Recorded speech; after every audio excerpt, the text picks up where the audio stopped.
और ये तो राखी राखी और शर्लिन से मेरा पहला सवाल है। नहीं नहीं, पहले ये जवाब देंगे। ये स्पेशली फ्लाइट पकड़ के आए हैं यहाँ पर। मेरे को शाम में जाना है। और राखी जो है ना, दिल की भड़बड़ी है। जो लोग होते हैं ना, जो मन पे आता है बोल देते हैं, वो टाइप की लड़की है। ऐसों को चूतिया बनाना इनका काम होता है लड़कों का, क्योंकि मैं इसका प्रूफ हूँ। चाहे हम मेरी जान भी चले जाए ना, तो मैं हक का साथ देने वाला हूँ। ऐसे 1000 लोग आए, 1000 लोग गए राखी के, लेकिन मरते दम तक मैं राखी के साथ ही रहूंगा। शर्लिन, आप राखी से खफा हैं क्या? इधर नहीं, मैं कुछ वॉइस नोट्स चेक कर रही थी जो मैंने हाल ही में आदिल भाई को भेजे थे। तो पूरी तैयारी से आई है, मतलब आज पोल खोल होने वाली है। जी देखिए, नहीं, आपके आने से पहले इन्होंने मुझे यही पूछा वहाँ से शर्लिन यहाँ पे क्यों आई, क्योंकि आदिल ने आपको ऐसे ऐसी कुछ बातें बोली है कि आपके पैरों के नीचे से जमीन निकल गई। जो बोलते हमारी जो बाद में जो मीटिंग हुई थी, जो आपने मुझे सब बताया। अच्छा, हाल ही में शर्लिन और राखी आप अम्बोली पुलिस स्टेशन जाते नजर आई थी बिना मीडिया को इन्फॉर्म करते। तो क्या कुछ वहाँ पर बिहाइंड दैट थिंग? जी अब शर्लिन आ गई है ना, सब बताएगी वो। कल हम सीक्रेट मीटिंग के बारे में हाँ, हम लोग गए थे पुलिस स्टेशन। फ्रेश है। हम गए थे कल पुलिस स्टेशन गए थे। तो राखी क्या करने गए थे? एक नया केस फाइल करने गए थे या फिर? शर्लिन आई है ना, बताएगी वो। एक सेकंड शर्लिन जी, आप अभी शर्लिन जी पहले सीक्रेट कल- मीटिंग हुई थी, वो क्या हुआ था बताइए। पहले अम्बोली वाला कर लेते, फिर सीक्रेट मीटिंग पे आते। फर्स्ट अम्बोली पुलिस वाले जो भी था, important है। आप क्या मीडिया आप को लोग केस बताइए। कर रहे हो एक और नया? क्या मैं बात कर सकती हूँ? हाँ, बोलिए। कल राखी और मैं अम्बोली पुलिस चौकी पर गए। हमने वहाँ पर हमारे आईओ से बात करी। उन्होंने हमसे पूछा कि आज की तारीख में आप दोनों दोस्त हैं या दुश्मन। मैंने उनसे कहा कि सर, मैंने हमेशा राखी को अपनी बहन माना, और क्योंकि बहन माना मैं इनके साथ मैसूर गई थी इनके लिए इंसाफ की गुहार लगाने। तो सर ने पूछा कि तो तब से आज तक ऐसा क्या हुआ जो आप इनके खिलाफ जाकर आदिल खान दुरानी से दोस्ती करती हैं और उनके लिए आप इंसाफ की गुहार लगाती हैं, ऐसा क्या हुआ? तो मैंने कहा सर, आए दिन कभी राखी मुझ पर फ़र्ज़ी आरोप लगाती है, तो कभी मैं उन्हें फ़र्ज़ी मुसलमान कहती हूँ, कभी वो मुझको शैतान कहती है, तो कभी मैं इन्हें शैतान कहती हूँ। तो सर ने कहा देखिए, दो बहनें 4 दीवारों के बीच में एक दूसरे के बाल नोचे, एक दूसरे को बुरा भला कहें, नो प्रॉब्लम, लेकिन आप लोग मीडिया के सामने आके सरेआम एक दूसरे की इज्जत की नीलामी कर रहे हैं, ये गलत है।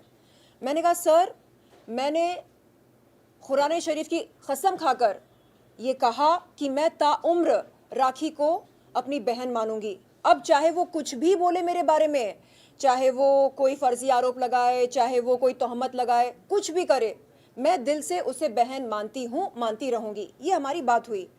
और जो FIR मैंने इनके खिलाफ दर्ज कराई थी अम्बोली पुलिस चौकी में, उस पर भी हमारी बात हुई थी SI से और हमारे IO से।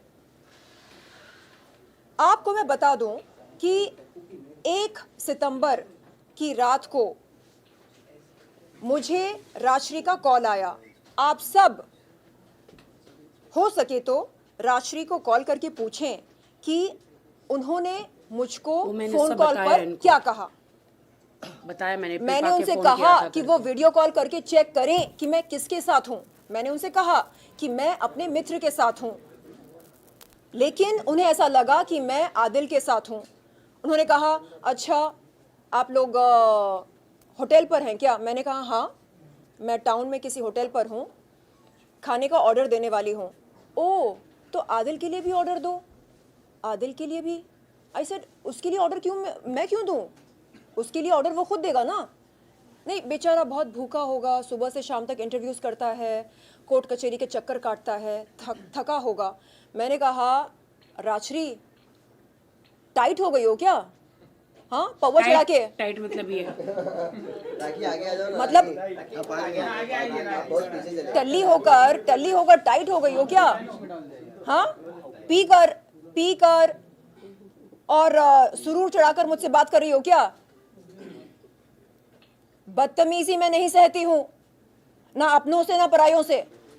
उसको मैंने बार बार बोला, अगर शक है वीडियो कॉल करो, देखो मैं किसके साथ बैठी हूं। उसने वीडियो कॉल नहीं किया, बस घड़ी घड़ी यही बोल रही थी, आप ऑर्डर करो ना आदिल के लिए। आई सेड, तू पागल है क्या? आदिल नहीं है मेरे साथ, मैं क्यों ऑर्डर करूं उसके लिए? नहीं, रहने दे, रहने दे। पति मेरा लड़िए रोक रहे हैं। तो मैंने तुरंत आदिल भाई को कॉल करके बोला कि समझा दो अपनी बहन को, समझा दो। नहीं नहीं, एक सेकेंड, एक सेकेंड। पति मेरा ये लोग बांट रहे हैं। एक सेकेंड, एक सेकेंड। आदिल भाई और मेरे पाक रिश्ते पर राजश्री ने तोहमत लगाई। क्यों लगाई? सुनो, मेरा कसूर क्या था? मैंने आदिल भाई को कॉल करके पूछा, आप पागल हो क्या? हाँ, संभालो अपनी बहन को, बदतमीजी कर रही है मेरे साथ, मैं बर्दाश्त नहीं करूंगी। तो आदिल भाई ने बोला कि नहीं, इट्स ओके, मुझे पता है वो कभी कभी ऐसा बोलती है। ऐसे कभी कभी ऐसा बोलती है? क्यों क्यों बोलती है ऐसा? मैंने किया क्या? आप हो क्या मेरे साथ? नहीं ना, तो फिर वो शक क्यों कर रही है मुझ पर? अपना लाइव लोकेशन भेजो उसको, साबित करो कि आप नहीं हो मेरे साथ। नहीं, इट्स ओके, मैं उसको संभाल लूंगा, मैं संभाल लूंगा। आई सेड, जिंदगी में वो कभी मेरे सामने ना आए, जिंदगी में कभी मुझे कॉल ना करे, ना मुझसे बात करे। उसने एक भाई बहन के पाक रिश्ते पर तोहमत लगाई, जिंदगी में कभी मेरे सामने ना आए। कब मानती? ये बात हुई थी 1 सितंबर की रात को। 2 सितंबर की शाम को आदिल भाई, मैं, मेरे मित्र और सैफ, फाल्कन लीगल के सैफ, हम सब वर्सोवा के एक होटल में मिले और आदिल भाई ने कहा कि ऐसा करते हैं, हम संडे के दिन 3 सितंबर के दिन वर्सोवा दरगाह पर जाते हैं ज़ियारत करने और वहाँ पर मैं मीडिया को बुलाऊंगा और आप अपनी बात रखना मीडिया के सामने। मैंने कहा, ऐसी कौन सी बात है जो अभी तक नहीं रखी मैंने? नहीं, आप बताना उनको कि राखी ने आपके साथ क्या किया। मैंने कहा कि मीडिया को पता है राखी ने मेरे साथ क्या किया। मैंने कहा, आपको कोई बात रखनी हो तो आप रखिए, और रही बात दरगाह पर चलने की, तो मैं तैयार हूँ। तो वहाँ पर 3 तारीख के दिन क्या हुआ, 3 सितंबर 2023 के दिन क्या हुआ? मेरे साथ राजश्री और आदिल दोनों ने मिलकर गेम खेला। सवेरे उठी, मैंने तीसरा खलमा पढ़ा और तैयार हुई, शलवार कमीज़ पहना, बुर्खा पहना। उसके बाद मैं वहाँ पर पहुँचने ही वाली थी कि मैंने देखा कि राजश्री वहाँ पर खड़ी है दरगाह के बाहर। मैंने तुरंत कॉल किया आदिल भाई को। मैंने बोला, आदिल भाई, राजश्री को आपने बुलाया क्या? अगर आपको उनके साथ जाना है तो आप जाइए, मैं बैकआउट करती हूँ। नहीं, मुझे आपके साथ जाना है। मैंने कहा, आदिल भाई, राजश्री ने मेरे साथ बदतमीजी करी, आपके और मेरे पाक रिश्ते पर तोहमत लगाई। मुझे उसकी शक्ल नहीं देखनी है, ना ही मुझे उसकी आवाज़ सुननी है, मुझे उसके साथ कोई वास्ता रखना ही नहीं है। आप प्लीज़ उससे कहो कि वो चली जाए वहाँ से। नहीं, वो नहीं जाएगी। क्यों नहीं जाएगी? क्यों नहीं जाएगी? आपको उसके साथ जाना है तो आप जाओ ना, मैं बैकआउट करने को तैयार हूँ, आप जाओ। नहीं, हमने मीडिया को बोला कि आप आएंगे यहाँ पर। ओ, मीडिया को आपने बोला कि मैं आने वाली हूँ, इसलिए मेरा चलना आपके साथ बहुत ज़रूरी है।